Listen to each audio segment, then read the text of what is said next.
Hello दोस्तों, आप सभी लोगों का बहुत बहुत हार्दिक अभिनंदन है। हम लोग जीके जी श्रृंखला बात किया जा रहा है, जिसमें इतिहास, भूगोल, राजनीति, विज्ञान, अर्थशास्त्र, करंट अफेयर्स, विविध के सेक्शन जो हैं और जनरल साइंस का जो सेक्शन है उस पर बात किया जा रहा है। और उससे जो महत्वपूर्ण चीज़ें एग्जाम्स के पॉइंट ऑफ व्यू से जो देखी जाती हैं वो सारी तथ्यात्मक चीज़ों पर बात किया जा रहा है। यानी कि एग्ज़ाम के पॉइंट ऑफ व्यू से हम सभी विषयों पर बात किया जा रहा है कि जो प्रश्न जो है एकदम बेहतरीन तरीके से जो प्रश्न एग्जाम के पॉइंट ऑफ व्यू से महत्वपूर्ण है और जो पूछे जा सकते हैं उन पर हम लोग सिर्फ बात किया जा रहा है। थ्योरेटिकल चीज़ों पर बात नहीं किया जा रहा है। और हम लोग भारतीय इतिहास के बारे में बात किया जा रहा है। भारतीय इतिहास में बहुत सारे लेक्चर्स हो चुके हैं, उससे हम लोग नोट्स बनाते रहिए। नोट्स बनाना बहुत ज़रूरी है, ठीक है, क्योंकि विद्यार्थी के जीवन की सफलता की जो पहली सीढ़ी होती है वो नोट से ही मानी जाती है। ठीक है, आज हम लोगों को बात करना है मौर्योत्तर काल के बारे में, यानी कि शुंग, कर्ण, सातवाहन के बारे में। ठीक है, मौर्य काल तक आप देखेंगे कि एकदम विधिवत तरीके से हर एक चीज़ कंप्लीट हो चुका है और उससे नोट्स बनाइए और उससे पढ़िए और आप देखेंगे कि उससे ज़्यादा जो प्रश्न है एग्जाम में कहीं भी देखने को नहीं मिलेंगे। प्राचीन काल से वैसे भी प्रश्न कम पूछे जाते हैं और सन का बहुत ही ज़्यादा कम महत्व होता है, और इसीलिए प्राचीन काल से जितना ही जल्दी आगे बढ़ जाएगा वही उतना ही बहुत ज़्यादा अच्छा रहता है। ठीक है, तो इसीलिए हम जल्दी पढ़ा कर सोच रहे हैं कि मध्यकालीन भारत और आधुनिक भारत में बहुत ज़्यादा टाइम दिया जाएगा, क्योंकि उससे ज़्यादा बहुत ही ज़्यादा प्रश्न बनाए जाते हैं। ठीक है, चलिए तब देखिए शुंग, कर्ण, सातवाहन। और देखेंगे कि जब मौर्य काल था, जो अशोक था, अशोक की जो नीतियाँ हैं वो मौर्य काल के पतन में बहुत ही ज़्यादा देखने को मिलती हैं। ठीक है, तो यहाँ पर ध्यान दीजिएगा कि अशोक की जो धार्मिक सहिष्णुता नीति थी, जो सामाजिक समानता की नीतियाँ थीं, तो जाहिर सी बात है कि समाज में जो व्याप्त है, ठीक है, जो वर्ण व्यवस्था व्याप्त है, ब्राह्मण, क्षत्रिय, वैश्य, शूद्र का वर्ण व्यवस्था व्याप्त है, तो वो अशोक ने क्या किया कि ब्राह्मणों के समकक्ष शूद्रों को बैठाने का प्रयत्न किया था। ठीक है, ब्राह्मणों के समकक्ष शूद्रों को बैठाने का प्रयत्न किया, जिससे ब्राह्मणों का जो धार्मिक मान्यता है वो आहत हुई। और वहाँ पर आप देखेंगे कालांतर में वो मौर्य काल के पतन में एक महत्वपूर्ण भूमिका निभाती है। और किसी भी समाज का पतन हो गया, चाहे साम्राज्य का पतन हो गया, कोई शासक वर्ग का पतन हो रहा है, तो वहाँ पर कुछ चीज़ें जो है कॉमन होती हैं, जैसे कि गृह कलह हो गया, ठीक है, पारिवारिक युद्ध हो गया, फिर उसके बाद विद्रोह हो गए, बहुत सारे विद्रोह हो गए, क्षेत्रीय विद्रोह हो गए, फिर कोई व्यक्ति जो है किसी को मार कर बैठ गया, ये सारी चीज़ें कॉमन देखने को मिलती हैं।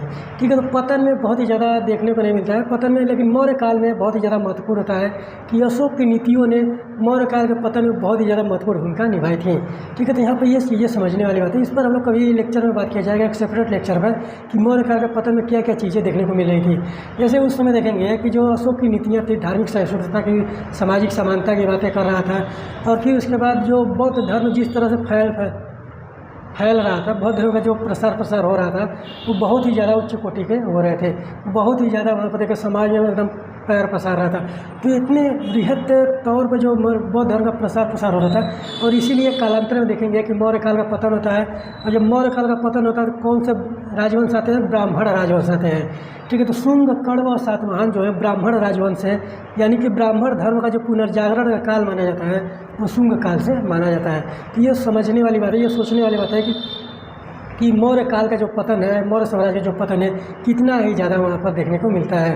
और जो नीतियाँ हैं अशोक की, सामाजिक नीतियाँ जो हैं, वो भी मौर्य काल के पतन में महत्वपूर्ण भूमिका निभाती हैं।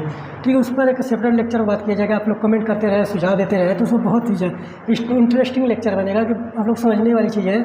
थोड़ा सा इस तरह से ह्यूमैनिटीज़ के विषय पढ़ रहे हैं, यानी कि इतिहास के विषय पढ़ रहे हैं, तो अपने को न्यूट्रल लेकर चलिएगा, क्योंकि यहाँ पर धार्मिक जो चीज़ें हैं, कर्मकांडी जो चीज़ें हैं, उस पर अगर बात किया जाएगा तो कहीं ना कहीं समाज में हानि पहुँचाने की, क्षति पहुँचाने की बात करता है। और वहाँ पर जो शोषित वर्ग है उनको और भी दबाने के बात किया जाता है।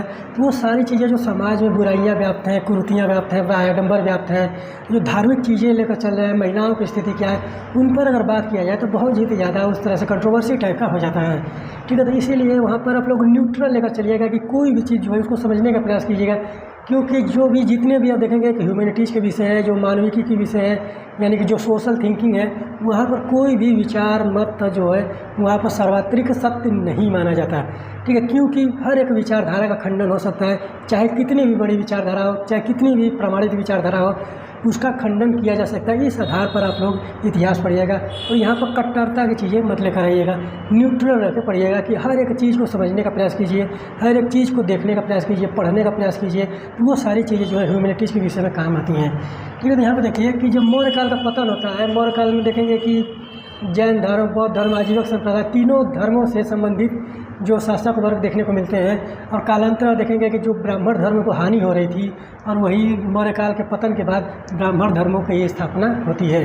ठीक है, यहाँ देखिए कि शुंग, कण्व, सातवाहन ब्राह्मण धर्म है। तो यहाँ पर ध्यान दीजिएगा कि शुंग वंश जो है, शुंग वंश, पुष्यमित्र शुंग ने 185 ईसा पूर्व में शुंग वंश की स्थापना किया था। किसको खत्म करके? वृहद्रथ वहाँ पर शासक है। वृहद्रथ जो है मौर्य वंश का अंतिम शासक है और उसी को 185 ईसा पूर्व में मार कर गद्दी पर बैठता शुंग वंश की स्थापना करता है। ठीक है, यहाँ पर देखिए कि भरहुत का स्तूप जो है, भरहुत का स्तूप का निर्माण पुष्यमित्र शुंग ने करवाया था। भरहुत का स्तूप कहाँ पड़ता है? मध्य प्रदेश में, यहाँ पर ध्यान दीजिएगा। ठीक है, और इसी में मध्य प्रदेश में विदिशा में ही वहाँ पर पुष्यमित्र शुंग ने अपनी राजधानी बनाई थी। प्रश्न पूछे जाते हैं कि संस्थापक और जो अंतिम शासक है उसके बारे में और राजधानियों के बारे में, यहाँ पर ध्यान दीजिएगा। ठीक है, भरहुत का स्तूप का निर्माण किसने कराया था? पुष्यमित्र शुंग ने।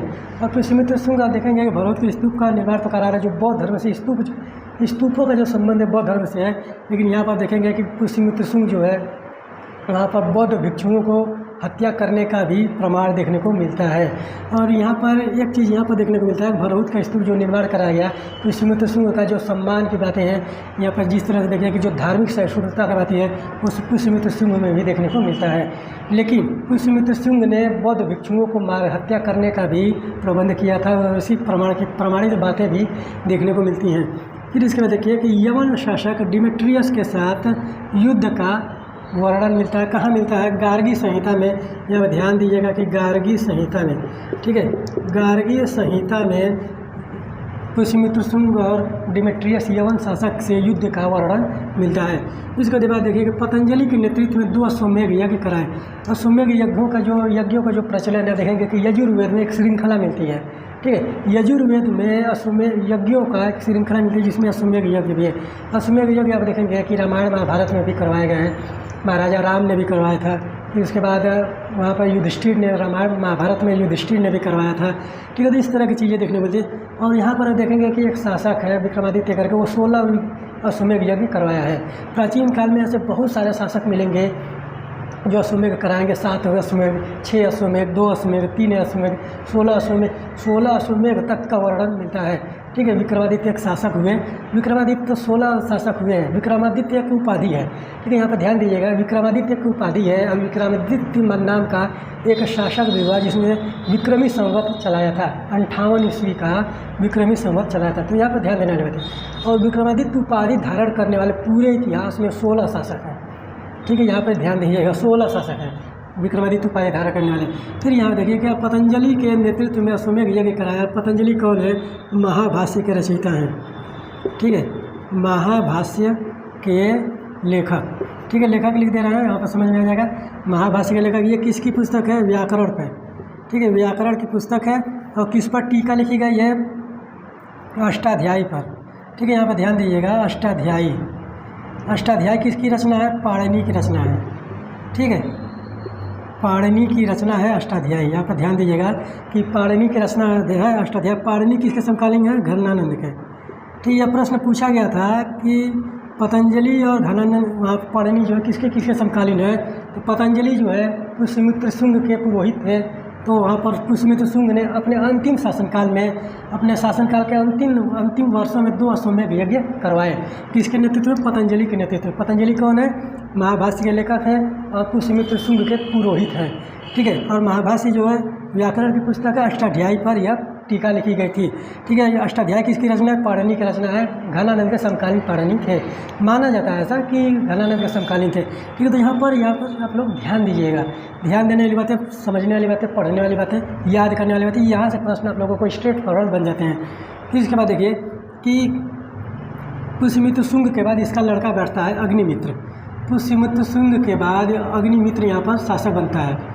ठीक है, अग्निमित्र के बारे में एक ही बात महत्वपूर्ण है कि अग्निमित्र जो के पर एक नाटक लिखा गया था, अभिज्ञान शाकुंतलम। ठीक है, अभिज्ञान शाकुंतलम जो है अग्निमित्र पर नाटक लिखा गया था, अभिज्ञान शाकुंतलम। ठीक है, अभिज्ञान शाकुंतलम। ठीक है, अभिज्ञान शाकुंतलम। यहाँ पर देखेंगे कि शकुंतला और अग्निमित्र की प्रेम कहानी का वर्णन है और यह रचना जो है कालिदास की है। ठीक है, कालिदास का। कालिदास ने रचना कब की? गुप्त काल में। ठीक है, गुप्त काल में कालिदास ने रचनाएं कि कालिदास की बहुत सारी रचनाएं मिलती हैं। उसमें अग्नि विज्ञान शाकुंतलम भी मिलता है, कुमार संभवम है, विक्रमोर्वशीयम है, मेघदूतम है। ये सारी जो रचनाएं हैं कालिदास से संबंधित है। और कालिदास ने अग्निमित्र जो है अभिज्ञान शाकुंतलम पर लिखा, अग्निमित्र पर, और शकुंतला और अग्निमित्र के प्रेम कहानी का इसमें वर्णन मिलता है।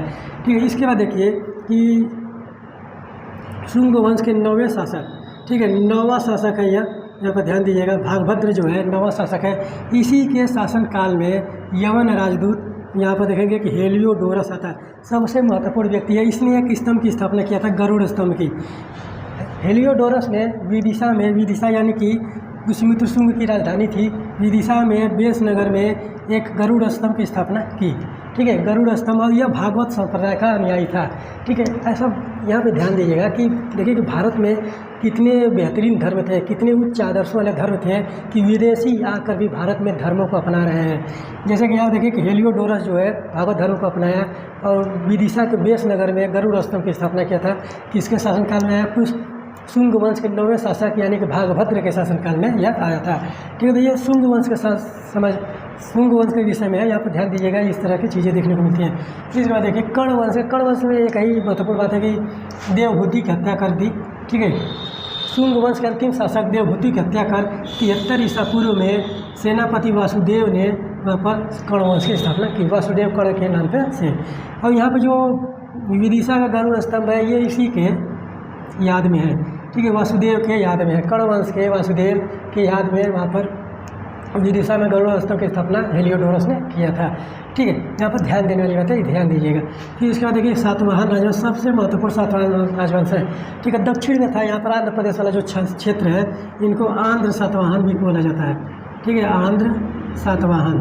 ठीक है, आंध्र सातवाहन भी इनको बोला जाता है। तो यहाँ पर ध्यान दीजिएगा कि आंध्र प्रदेश वाले क्षेत्र में थे। इनकी जो राजधानी थी महाराष्ट्र में थी। ठीक है, ये कहाँ थी? महाराष्ट्र में। वर्तमान महाराष्ट्र में प्रतिष्ठान पड़ती है, प्रतिष्ठान, और वहीं पर इनकी राजधानी थी। ठीक है, तो सातवाहन वंश की स्थापना जो किया था सीमुख के द्वारा सातवाहन राजवंश की स्थापना किया गया था, और कर्ण वंश के अंतिम शासक सुशर्मा की हत्या कर गए। ठीक है, यहाँ पर देखिएगा कि यहाँ पर ध्यान देने वाली बात है कि देखेंगे कि जितने भी अंतिम शासक हुए वो निरंकुश हुए, अयोग्य शासक हुए, और उनकी हत्या करके उनके सेनापतियों ने, सामंतों ने ही वहाँ पर एक नए राजवंश की स्थापना किया था। ठीक है, तो यहाँ पर ध्यान दीजिएगा सुशर्मा की, यहाँ पर कर्ण वंश के अंतिम शासक सुशर्मा की हत्या करके अब सीमुख ने सातवाहन राजवंश की स्थापना किया। और कहाँ किया था? देखेंगे कि आंध्र प्रदेश वाला क्षेत्र है, और राजधानी किसे बनाया? प्रतिष्ठान को बनाया, जो वर्तमान समय में महाराष्ट्र में है। ठीक है, तो यहाँ ध्यान दीजिए। और यहाँ देखेंगे कि जो सातवाहन राजवंश है उसमें बहुत सारे शासकों को मिलता है। ठीक है, कई शासक है उसमें, तो हर शासकों के बारे में नहीं पढ़ना है, जो महत्वपूर्ण शासक है उनके बारे में पढ़ना है। ठीक है, तो यहाँ पर बहुत सारे अभिलेख मिलेंगे, नानाघाट का अभिलेख मिलेगा। ठीक है, नासिक का अभिलेख मिलेगा। ठीक है, सारे के सारे महाराष्ट्र में पड़ते हैं। ठीक है, तो वहाँ पर ये सारी चीज़ें देखने को मिलती हैं, लेकिन अभिलेखों से प्रश्न नहीं बनते हैं। बहुत ही रेयर केस में हाई लेवल के प्रश्न बनाए जाते हैं। ठीक है, क्योंकि अभिलेखों के बारे में जानकारियाँ उतना प्रमाणित नहीं है, इसीलिए वहाँ पर देखने को नहीं मिलता है। ठीक है, तो यहाँ पर देखिएगा कि जो सातकड़ी, यहाँ पर देखेंगे कि मातृसत्तात्मक समाज का प्रचलन देखने को मिलता है, और इन्होंने अपने माताओं का नाम जो है अपने नामों में प्रयोग किया है। देखिए सातकर्णी प्रथम। ठीक है, फिर उसके बाद देखिए सातकर्णी प्रथम जो है पहला शासक जो है, पहला एकदम मान लीजिए कि बढ़िया शासक जिसको बोला जा सकता है कि इसने अपने साम्राज्य के विस्तार के लिए बहुत कार्य किए थे। सातकर्णी प्रथम ने 2 अश्वमेध यज्ञ किए, एक राजसूय यज्ञ किया, और दक्षिणाधिपति की उपाधि धारण की, या प्रतिहत चक्र की उपाधि धारण की थी।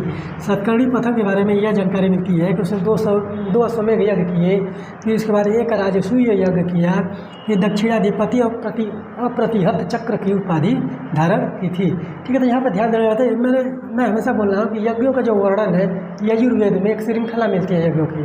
ठीक है, तो यहाँ पर ध्यान दीजिएगा। और ये ब्राह्मण राजवंश है, ये तीनों ब्राह्मण राजवंश हैं, तो जाहिर सी बात है कि वैदिक काल की जो चीज़ें देखने को, उत्तर वैदिक काल की जो चीज़ें देखने को मिलेंगी यहाँ पर।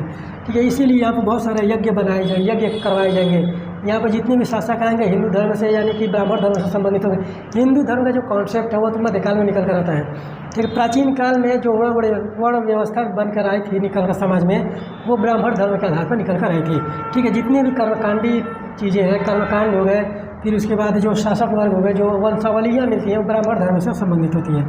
ठीक है, यहाँ पर ध्यान दीजिएगा कि सतकर्णी प्रथम ने 2 अश्वमेध यज्ञ कराए, एक राजसूय यज्ञ कराया और दक्षिणाधिपति अप्रतिहत चक्र की उपाधि धारण की थी। फिर इसके बाद देखिए कि 2 पतवार वाले जहाज का जो चित्रण मिल रहा है, 2 पतवार वाले जहाज और नाव का चित्रण भी मिलेगा, 2 पतवार वाले जहाज के चित्रण के सिक्कों पर मिलता है। वशिष्ठीपुत्र पुलवामी के, यहाँ पर देखेंगे कि वशिष्ठीपुत्र पुलवामी के सिक्कों पर 2 पतवार वाले जहाज़ों का चित्रण मिलता है। फिर नाव का चित्रण जो मिलता है, ये प्रश्न पूछा जाता है, नाव का चित्रण किस शासक के सिक्कों पर मिलता है? यज्ञ श्री सतकर्णी। यहाँ पर देख रहे हैं नाम, देखिए यहाँ पर ध्यान दीजिएगा कि किस प्रकार से नाम बनाया गया है।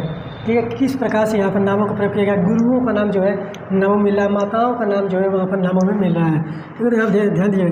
और सातवाहन शासन में, सातवाहन जो शासक वर्ग हैं उनके समय में 2 महत्वपूर्ण वहाँ पर विद्वान देखने को मिलते हैं।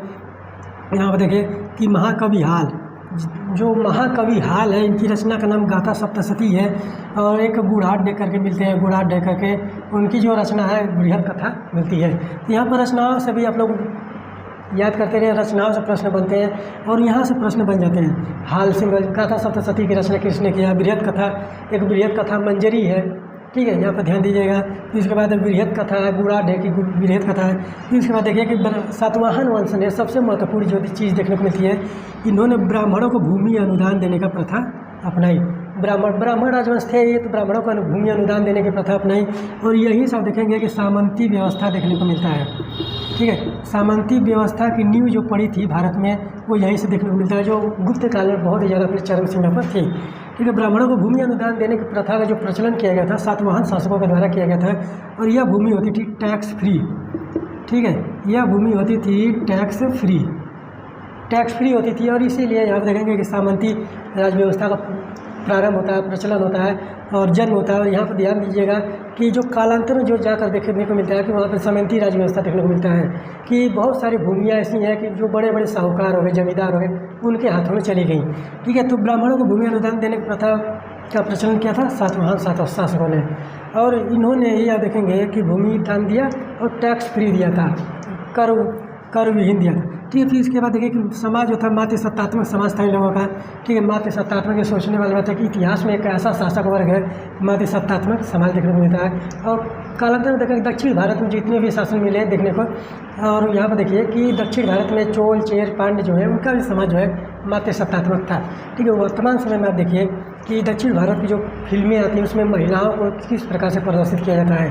ठीक है, तो ये सोचने वाली बात है कि आज भी वहाँ पर वो सारी चीज़ें देखने को मिलती हैं दक्षिण भारत में कि महिलाओं की जो स्थिति है उसको सुधारने का बहुत प्रयत्न किया जाता है, उनको एक शक्तिशाली महिला के रूप में दिखाया जाता है। ठीक है, मूवी देखेंगे तो वहाँ पर बहुत सारी चीज़ें आप लोगों को पता चलेंगी।